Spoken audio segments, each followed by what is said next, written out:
ambayo inasema ya kwamba alafu matendo. Nataka kuzungumza nikisema ya kwamba mambo yote ambayo yanatendeka katika maisha ya kila mmoja huwa kwanza yanaonekana katika imani, ndio yakaweze kutokea sasa katika matendo katika mwili. Inamaanisha ya kwamba jambo lolote ambalo linafanyika katika maisha ya mwanadamu yoyote, jambo hilo kwanza huwa linaonekana katika roho. Baada katika roho kuonekana, sasa linakuja kujidhihirisha katika mwili. Hiyo ndivyo ilivyo. Na hiyo ndio neno ambalo nataka kuzungumzia hapa, ili ukapate kuelewa ya kwamba kila kitu ambacho kinatendeka katika maisha yako kimetendeka kwanza katika ulimwengu wa roho. Sasa unapokiona katika ulimwengu wa mwili kimefanyika, ujua kwamba kabla hakijafikia katika ulimwengu wa mwili kuna mahali kilianzia katika ulimwengu wa roho. Kwa sababu gani? Mungu mwenyewe ni roho. Anasema ya kwamba na wale ambao wanataka kumuabudu lazima, jina ni lazima, wamuabudu katika roho na kweli. So unapotaka kuabudu Mungu na hautaki kumuabudu katika roho, basi kuabudu kwako ni bure. Hata ukiishi kwa kanisa, ukifunga, ukitoa sadaka zote, ukifanya kazi yote ya dini ambayo kila mtu dunia mzima atakuona na atakusifia, lakini haumuabudu katika roho na ukweli, unaharibu wakati. Inamaanisha nini? Kuabudu Mungu katika roho inamaanisha kwamba mambo yote ya Mungu yako katika ulimwengu wa roho. Na kweli inamaanisha kwamba baada ya wewe kuyajua, unafaa kubakia kulingana na vile alikuambia. Hiyo ndio ukweli. Kama Mungu alikuambia vile aliambia Abrahamu ya kwamba nitakubariki na mtoto anayeitwa kijana, wewe tulia.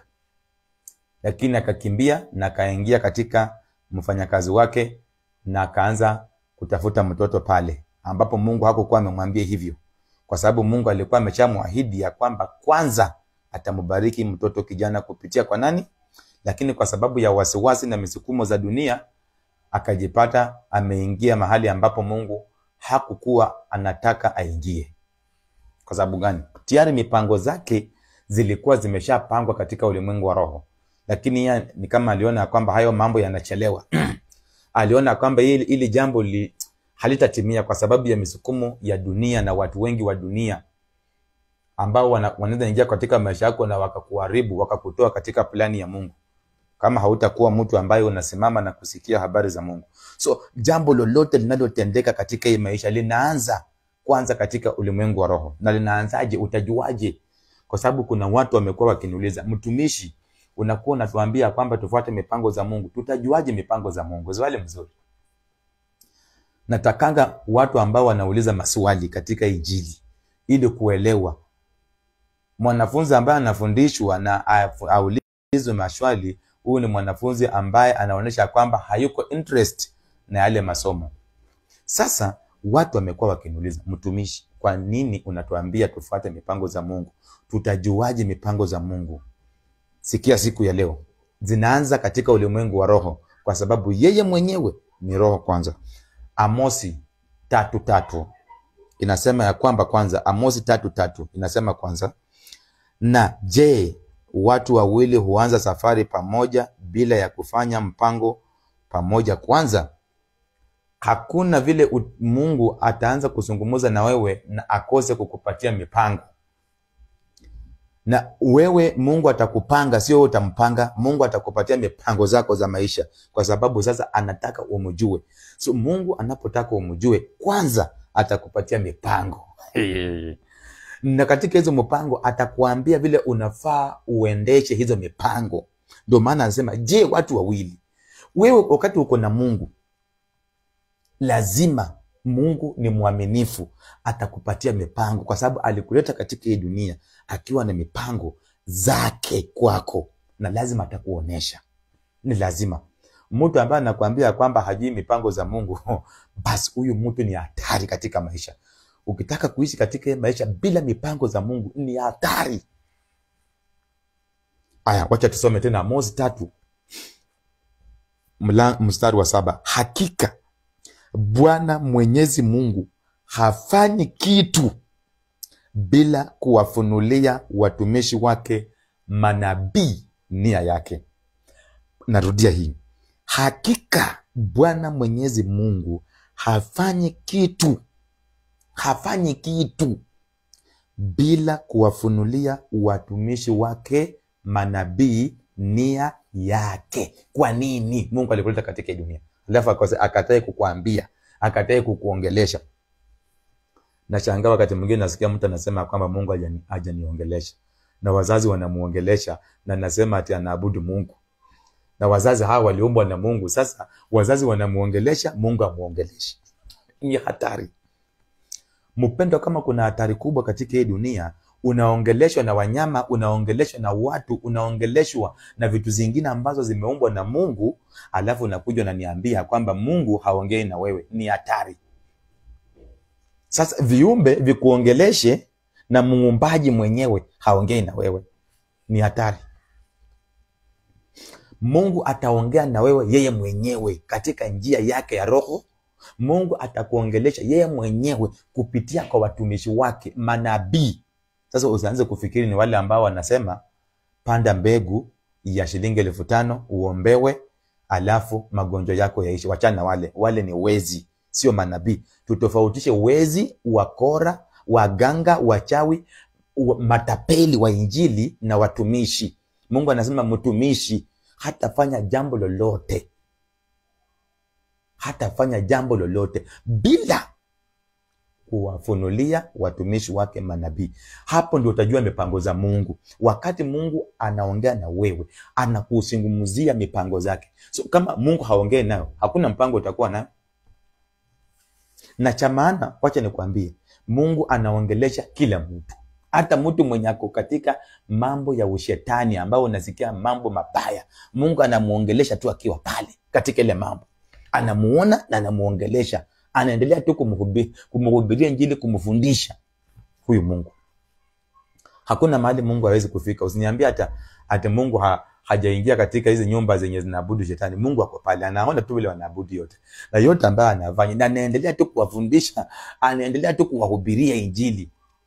My friend, hakuna jambo linafanyika katika hii dunia bila Mungu. Umesikia kwamba hatafanya jambo lolote bila kukuongelesha wewe, kwa sababu alikuleta katika hii dunia. Kitu cha kwanza, wewe unafaa kuwa unaongea na Mungu kuliko mtumishi wako, kuliko mtu mwingine. Mungu hataongelesha wewe kupitia kwa mtumishi kila siku kwa mambo yote. No, kuna mambo ambayo 100% Mungu anaongea na wewe kila wakati. Na hakuna wakati Mungu haongei. Hiyo ni jambo unafaa kujua. Hakuna wakati ambapo Mungu haongei. Mungu anaongea kila wakati. Hii dunia kila kitu kiko katika shughuli. Shughuli zinaendelea. So, shughuli zinaendelea katika hii dunia, na Mungu naye haendelee na shughuli zake za kuongelesha watu wake na kuwapatia mipango zake. Kama unasema Mungu haongei na wewe, ni shida. Endo jiangalie. Anaongea na wewe, wewe ndio umekataa kumsikia. Ukisema ya kwamba ati Mungu unangoja tu aongee na wewe kupitia kwa watumishi peke yake, uko na shida. Mungu anaongea na wewe pamoja na watumishi, na watumishi atatumia 1% kidogo sana kukuongelesha kupitia kwa watumishi. 1% kubwa ni wewe, kwa sababu wakati mwingi haukuangi na watumishi, unakuanga wewe peke yako. Unapokuwa wewe peke yako, hauko peke yako, uko na Mungu. Ako pale, anakufundisha, anakuongelesha mambo makubwa, anakupatia mipango zake. Sasa wewe mwenye umekuwa ukiniuliza, mtumishi, una kila siku unatuimbia mipango za Mungu, muingia katika mipango za Mungu, hatuelewi. Leo ndio hii nimekupatia vitabu viwili, Amosi 3:3, Amosi 3:7. Mungu anasema ya kwamba watu wawili hawawezi kuanza safari katika hii dunia kabla hawajakaa chini na kukubaliana. Mungu ndiye atatueleza alituleta hapa kwa sababu gani, mipango zake ziko hivi na hivi. Atatufunulia mambo yote katika ulimwengu wa roho. Jambo lolote lenye linatendeka kwa maisha yako lilionekana kwanza katika ulimwengu wa roho, ndio sasa likatokea. Imani kwanza, alafu matendo. Hai. Lakini wengi mnataka kuanza ati na matendo alafu ndio imani. Haviendangi hivyo. Mtu ndiye aende auwe mtu na panga amukate vipande pande amweke kwa gunia. Huyo mtu hajamkata kwanza, aliwaza. Mawazo ilikuja kwanza. Hiyo ndio imani ilikuwa ndani yake, ambayo haiwezi onekana, hawezi shika. Imani kwanza. Huyu mtu alianza, nataka niue huyu mtu, nataka nichinje huyu mtu, nataka niibie huyu mtu. Mawazo kwanza ya wizi ndio yalianza kabla ya huyu mtu kuenda na kuiba. Na vile alikuwa anawaza hivyo, Mungu alikuwa pale akimwambia haya ndio mema na haya ndio mabaya. Mungu alikuwa pale akimuona katika mawazo yake yote. So katika maisha, mpendwa, kama hauongei na Mungu ni hatari. Unaposimama tu, mtu yote anapokuambia ya kwamba ati haongeleshwi na Mungu, fundisha huyo mtu. Lakini anaongeleshwa na bosi yake, anaongeleshwa na bibi yake na watoto, anaongeleshwa na marafiki na majirani, kwa mitandao anaongea na watu kila wakati, lakini Mungu aliyemleta kwa hii dunia haongee na huyo mtu, ni hatari. Mimi nakwambia. Sasa imani inapokuja, inakuja aje? Kwa hali ya roho. Wakati umeona ya kwamba unahubiri injili, kabla ya kuanza kuhubiri injili, Mungu atazungumzia hata watumishi wake. Utasikia mtumishi amekwambia, nimekuona ulikuwa umeenda mahali kutoa msaada wa chakula, ulikuwa unasaidia mayatima, ulikuwa unahubiri injili, nilikuona ulikuwa unafanya hivi na hivi. Katika vipawa vya roho, Mungu atakufunulia maisha yako katika vipawa vya roho, vile utaendesha hiyo kazi ambayo amekupatia katika kipawa cha roho. Tena katika kipawa cha mwili vivyo hivyo Mungu atakuzungumzia. Nakwambia ukweli, katika hata vipawa vya mwili, hiyo kazi ambayo unafanya, mpendo, usiamuke tu na kuenda kusema acha niende nisome, hii ndio kosi ambayo iko kwa market, nitapata kazi. Na Mungu hajakuambia unafaa uende kwa hiyo kosi. Utamaliza, kazi hautapata. Utaenda kwa ingine tena, kazi hautapata. Utasoma hata kosi 5, 6, 7, na baada ya kusoma hizi kosi unakuja unaanza kuuza mahindi. Haukusomea mahindi. Sasa unajipata unauza mahindi, na hiyo mahindi ndio inakusaidia katika mambo ya mwili. Unaona kwa sababu gani? Wewe wakati uliambiwa na mtumishi, ama wakati Mungu alikuonesha hiyo ndio kazi yako, ulikataa. Utajipata sasa wewe umeingia katika shughuli ya ubiashara, na biashara ingine ambayo hata wewe haukuwa unataka. Wewe ulitaka ukuwe rubani, uendeshe ndege, lakini baadaye utajipata unafanya kazi ya umeme. Utajipata umekuwa daktari na ulitaka urubani. Utajipata wewe umekuwa engineer na ulitaka kuwa mwanakabumbu. Hayo ndio ulikuwa unatarajia. Lakini Mungu alionyesha watu wakakuja akakwambia, wewe fanya hii na hii na hii. Hivyo watumishi, wale watu ambao wameshakubali Mungu na Mungu anaongea nao, hao ndio watu wa kwanza Mungu atakuongelesha, atawaongelesha kuhusu maisha yako. Sasa wewe unaenda kutafuta waganga. Umesikia mganga ni mtumishi wa Mungu? Unajua sometimes mtu anashangaa. Umekaa miaka 5 kwa ndoa haujapata mtoto, umekimbia kwa mganga. Sasa ndiye anakupatia mawaida. Mungu amekwambia enda kwa mganga. Mganga ndiye akona suluhisho lako. Na kuna watumishi ambao Mungu ameweka katika maisha yako. Na hata kuna wengine ambao hawajui, lakini Mungu anaweza kuwaongelesha na wakufikishie ujumbe. Kwanza kila kitu ni roho. Ndio maana mimi kama sijaona kitu katika ulimwengu wa roho, siwezi nikakifanya katika ulimwengu wa mwili. Siwezi. Hata ukunikujiaje, siwezi. Because nitashindwa. Automatically nitashindwa. Kitaonekana ni kitu cha kumeremeta, lakini mwisho wake nitashindwa, kwa sababu hakikionekana katika ulimwengu wa roho. Vitu vyote ambavyo tuko navyo, hata hii nyumba ambayo naishi ndani, kwanza before nikuje niishi hapa, ilionekana katika ulimwengu wa roho kwa mimi, kwa wengine. Mungu aliwaonesha, hii ndio nyumba. Mke ambao nilioa, kabla sijamuoa Mungu alinizungumzia, akaonesha. Kwanza before nimuoe. Watoto ambao Mungu ananipatia, ananiambia huyu mtoto ndiye anakuja. Kwanza katika ulimwengu wa roho, mambo inaanza hivyo. Alafu baadaye unakuja unaviona. Kila kitu ambacho niko nacho katika maisha, hata hii nguo, sikuipata ati kwanza kwa matendo. Niliipata kwanza kwa imani katika ulimwengu wa roho. Nilioneshwa. Wengine waliongeleshwa hata kuhusu maisha yangu. Sio mimi, kila kitu ambacho niko nacho ama napitia hapa, mimi ndio Mungu amenizungumzia. Hapana. Kuna yale Mungu amenizungumzia, na kuna yale alizungumzia watumishi wake. Wakakuja wakaniambia, mtumishi, Mungu anasema hivi na hivi, na nikaamini, na hayo mambo nimeyaona. Hakuna kitu Mungu amenionyesha katika ulimwengu wa roho nikakataa kukiona hata kimoja. Na kama hakijaonekana bado wakati wake, sina haraka. Huwezi nitishia. Mimi sina haraka my friend. Kama Mungu amenionyesha vitu katika ulimwengu wa roho, akaonyesha watu wengine, na vile vitu vimetimia zaidi ya vitu vingi. Kila kitu ambacho ninapitia kwa maisha kimeanzia katika ulimwengu wa roho. Hiyo hapo ndio mahali Mungu ananipatia mwelekeo. Kila kitu katika maisha yako kinaanzianga hapo. Mungu anakupatia mwelekeo pale, baada ya hapo sasa ndio kinakuja kinajidhihirisha katika mwili. Watu wanakuja nasema, huyu mtoto atakuwa daktari. Kabla huyu mtoto hajakuwa daktari, Mungu alionyesha huyu mtoto ni daktari. Alizungumzia wazazi wake, alimzungumzia mtumishi wake, akazungumzia hata wazazi wake na watu wengine. Akasema kuna mtoto atakuja, atakuwa mhubiri, huyu mtoto atakuwa rubani katika mambo ya mwili, na huyu katika mambo ya roho, huyu mtoto atakuwa mtume. Kwanza unafaa ujue hivi, katika hii dunia tumepewa kazi mbili. Kuna kazi ya roho na kazi ya mwili. Kama uko na kazi moja iko shida.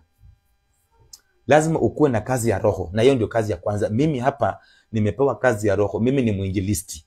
Na hiyo ndio kazi inanilisha, inanivalisha, inanifanya niishi kila kitu kinatokana na kazi ya uinjilisti. Na nimekubali hiyo kazi 100%.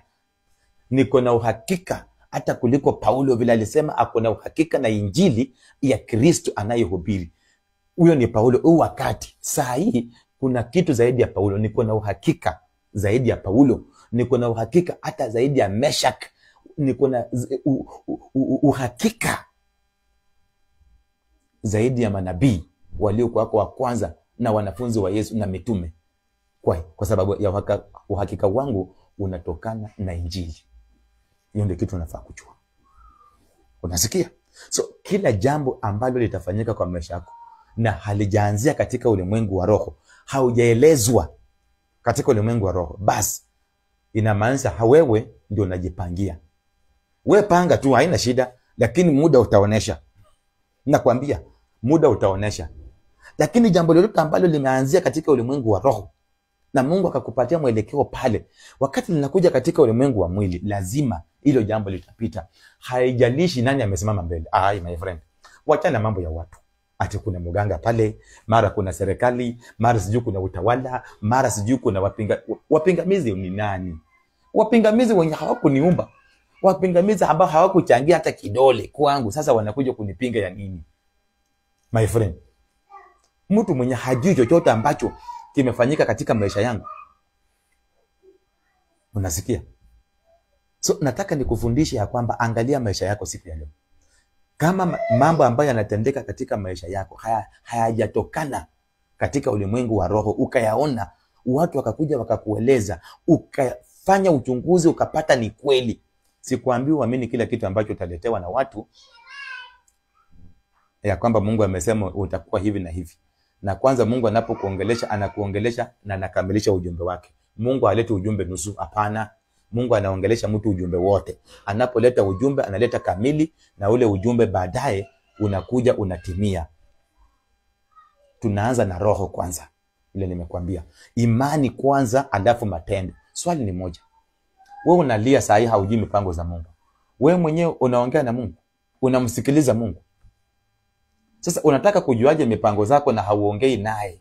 Anakuongelesha na wewe hautaki kuongea naye. Umejifanya mjuaji, alafu wewe ndio unataka kuja kujua mipango za Mungu. My friend, hakwendi hivyo. Lazima watu wawili wanapokutana, Mungu amekuleta hapa kama mwanadamu. Yeye ni Mungu, anaongea na wewe, na anaongea na wewe kila wakati. Kila wakati. Mungu hawezi kosa kuongelesha mtu hata sekunde moja. Anaongea na kila mtu kila wakati, akimweleza mipango zake. Sisi Mungu anatuongelesha, lakini hatutaki kusikia habari za Mungu. Mungu anatuongelesha, tunajifanya sisi ni wajuaji. Sasa anasema okay, tayari Mungu ameshatuongelesha, tumekuwa wajuaji, tumekataa sauti yake, tunataka kuenda na vile tunataka. Anatuambia endeni muone.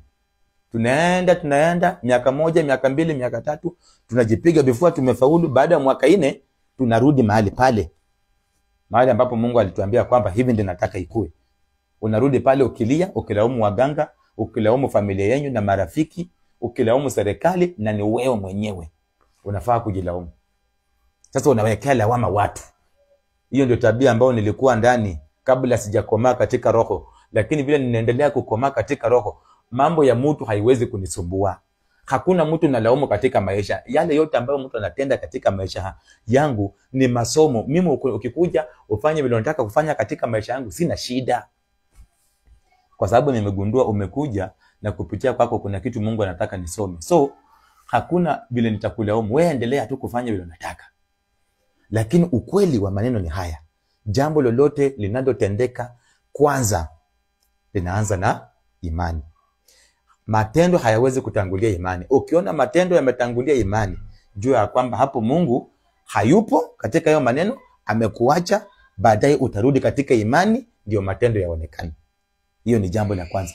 La pili, mtu yoyote ambaye katika hii dunia anaongelesha na viumbe vya Mungu, yeye mwenyewe anaongea kila wakati, lakini Mungu hamuongeleshi. Muumba mbingu na dunia, panya zinamuongelesha, paka zinamuongelesha, umbwa zinaongea na yeye, ostrich zinaongea na huyu mtu, njiwa zinaongea na huyu mtu, majini na mapepo yanaongea naye, lakini Yesu Kristo haongei naye. Ni hatari. Ni hatari katika maisha. Mungu yuko kazini. Mwenyewe anasema ya kwamba Mungu yuko kazini masaa yote. Hakuna hata wakati mmoja Mungu anapumzika. Wacha mtu kukuambia siku ya 7 Mungu alipumzika. Hauelewi maandiko hayo. Hiyo ni ya siku nyingine. Mungu hajawahi pumzika. Mungu yuko kazini siku zote. Ndio maana watu wanauliza, wakati alikuwa kwa msalaba, nani alikuwa akiendesha dunia? Wapumbavu wanashindwa kujibu kwa sababu bado hawajaelewa. Lakini wakati utafundisha na uelewe, hilo ni swali ambalo rahisi sana, kwa sababu Mungu mwenyewe yuko kazini wakati wote. Hata yule mke ambao unaenda kuoa, kama Mungu hajakuonesha huyo mke na hajakuzungumzia habari zake, wachana hiyo ndoa. Ile kazi ambao unawacha ukienda kutafuta nyingine, ati ndio inaingiza pesa, kabla haujawacha hiyo kazi na Mungu hajakuonyesha kwamba kuna kazi anataka uende, unaharibu wakati wako. Kama Mungu hajakwambia hama katika boma lenyu, ende utafute mahali nyingine uishi, unataka kuhama kwa sababu kuna ugomvi, hakuna amani katika familia yenu, unatafuta mbinu zako za kuhama, my friend, utakapoenda kule utakuja kushangaa mambo yatakayokutendekea. Kila jambo lazima utaoneshwa. Tangu nipatane na Mungu na nianze kuongea naye, nikimsikiza, yeye ndio bosi yangu, nikimsikiza kila ambacho ananiambia na chenye amesema ni final, sipingani naye, nimefika sahihi. Mahali nimefika na kila kitu ambacho niko nacho kwa maisha ni kwa sababu ya hiyo. Sio kwa sababu nikwambia nilienda nikasoma, masomo ndio imenifikisha hapa. Hakuna siku utasikia nikikwambia masomo ndio imenifikisha mahali nimefika hapa. Ama vitu ambavyo Mungu amenipatia vya mwili ndio vimenisaidia kufika mahali nimefika. Hapo nitakuwa na kudanganya na nitakuwa na jiroga. Mahali ambapo nimefika ni kwa sababu ya neno la Mungu aliyeniambia nenda duniani kote, nimekufanya kuwa mwinjilisti, nimekuchagua, nimekutenga, nikakubali. Na akaniambia utakapofanya hivyo, mimi mambo yako yote nitalainisha. Nitakuwa na wewe siku zote. Mahali ambapo nimepita, hata sasa hivi wengine wanajua kwamba singefaa kuwa hai, lakini niko hai kwa sababu ya hii kazi. Siko hai kwa sababu ya kazi nyingine, hapana. Mungu ananihifadhi kupumua kwangu, kutembea kwangu na kuishi kwa sababu ya nini? Ya hii kazi, imani. Ndio maana hauwezi kunitoa kwa Injili. Fanya mambo mengine yote katika hii dunia, lakini ninapofika katika Injili, wewe usijaribu kuingia pale na michezo. Tupatane na wewe, hautaamini. Nakwambia hautaamini. Hata kama wewe ni rais, hata kama wewe ni mfalme, hata wewe ni uko na cheo gani, nakwambia hautaamini. Wachana na mambo ya kuzungumzia ati mambo ya Meshaki na Shadraka. Hiyo ilikuwa kutupatia tuende katika viwango vingine vya imani. Sasa hivi kuna kitu kingine katika hii dunia zaidi ya Meshaki, Shadraki na Abednego. Mtu asijaribu kucheza na Injili, my friend. Hii ni kazi huwezi cheza nayo. Ukicheza na Injili ni kuniambia kwamba sifai kuwa naishi. Ndio maana wakati watu walianza kutishia Paulo na mambo ya Injili ya kwamba hautaendelea kuhubiri sijui nini, Paulo aliwaambia, hoja niwaambie ukweli, muradi napumua lazima Injili itahubiriwa. Hiyo ndio unafaa kuelewa hivyo. Kuishi kwangu ni Injili. Kukufa kwao kwenye mataka kunishtua nako yote ni injili. Hakuna hasara ninaenda. Nikikufa kimwili, hii maisha ya mwili kiisha, ninaenda kiroho kuishi na baba yangu Yesu Kristo. So ni hasara gani sasa utakuwa umenifanyia? Wewe utanitishia. Paulo alieleza wale watu wakashindwa. Ndio maana watu wengi mmeingia katika vitu, mmejaribu na akili zenyu mlidanganywa na watu wanaojifanya kwamba ni watu ambao wanajua kupatia watu mawaida. Waliwapatia mawaida na saa hii hata hamuko katika vile vitu ambao waliwafundisha. Vile vitu vimewashinda, nyinyi wenyewe mmeanza kulaumu wale watu, mmekuwa maadui. Kwa sababu ulienda kwa watu ambao Mungu hakukuwa amekusudia wakakupatia mawaida, kwa sababu uliwaheshimu ya kwamba wamesoma. Uliwaona kwamba hao ndio Mungu wako. Hao ndio walikuwa na mipango za Mungu katika maisha yako. Ukawaendea kuliko kuendea Mungu. Ukapewa muda hata miaka 10. Saa hii unalia. Ulifundishwa, lakini yale yote ambayo uliambiwa hata moja, saa hii hakuna lile ambalo linakusaidia. Kwa sababu gani? Kufanya wanadamu kuwa Mungu na kukosa kwenda kwa Mungu mwenyewe akupatie mwelekeo wa mipango zake. Ndio maana nataka niwasihi ya kwamba jambo lolote kabla halijatendeka kwanza linaanza katika maisha ya roho. Hiyo nataka nikuhakikishie. Jambo lolote kwanza kama halijaonekana, halijatendeka, hapana. Mungu kwanza, hata yeye mwenyewe ni roho. Utaanza kuona Mungu katika roho. Hautaanza kuona Mungu katika mwili. Hapana, Mungu utamuona kwa mwili baada ya kumuona katika roho, akikwambia kwamba utafanyika hivi, nitatenda hivi katika roho. Anapokuja kujidhihirisha kimwili, unasema ndio huyo. Aliniahidi ya kwamba nitaenda kuhubiri Australia. Kweli huyu Mungu ni mwaminifu. Sasa kwa Australia, Mungu atukuzwe. Aliniahidi nitanunua shamba na atanijengea.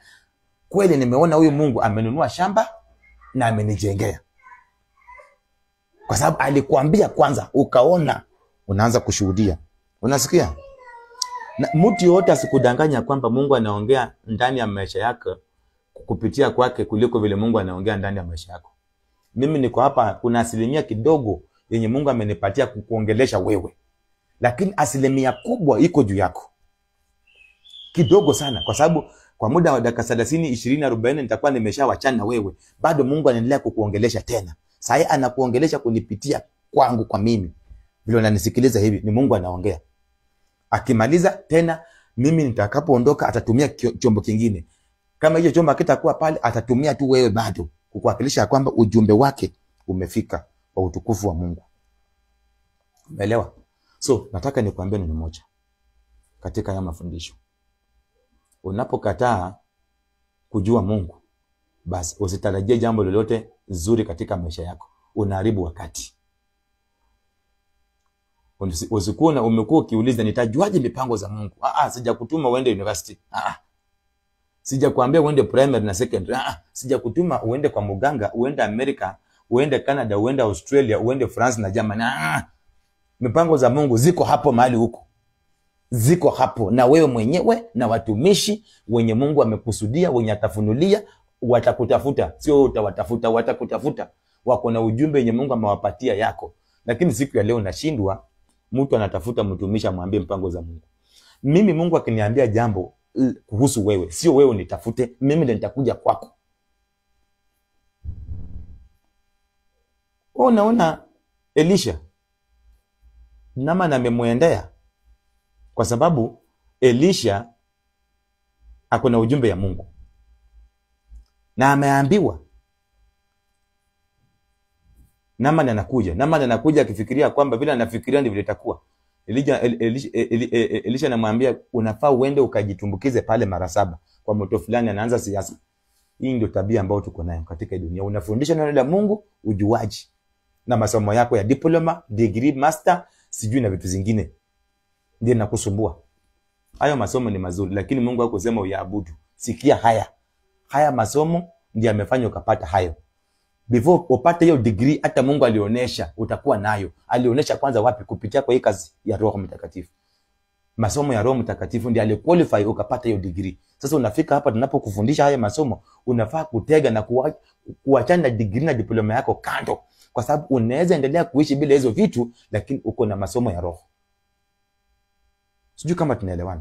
So wale ambao mnasikia habari, wenye mmekuwa mkitaka kujua, imani ndio huwa inakuja kwanza alafu matendo. Lakini wewe ukitaka kujitendea vitu mwenyewe alafu ndio kuja uweke Mungu ndani, basi hapo ni hatari. Mungu hahusiki katika hayo maneno. Amekupatia muda ujiendeshe kwa sababu amekufundisha na umekuwa mjuaji, na unapokuwa mjuaji uliza Datan. Kuna watu wanaitwa Datan. Kuna jamaa alikuwa anaitwa Datan, Kora na Abiram. Walikuwa wajuaji sana. Kila kitu Musa anawaambia wanajua kuliko Mungu. Wanafikiri ni Musa mwenyewe, lakini mwisho wao dunia ilipofungua mdomo na ikawameza, watu walijua kumbe Mungu hataki mchezo. Yeye ndiye alikuleta hapa na anaweza kukutoa hapa hata bila wewe kwenda kuzikwa. So, turudi katika akili nasema turudi katika akili, tuombe Mungu, tuongee naye, tumuulize mipango zake, atatuzungumzia, tukae katika hizo mipango, tungoje, tukue wavumilivu mpaka zikuja zionekane katika mwili. Zinaanzia katika roho alafu baadaye mwili. Lakini wewe ukitaka kuzanisha katika mwili, uzilete katika roho ushindwe, ulaumu waganga na wachawi, jilaumu wewe mwenyewe. So kwa wale ambao mnafuatilia ujumbe katika YouTube channel yetu Believe and Obey the Only True God. Katika hiyo ni YouTube.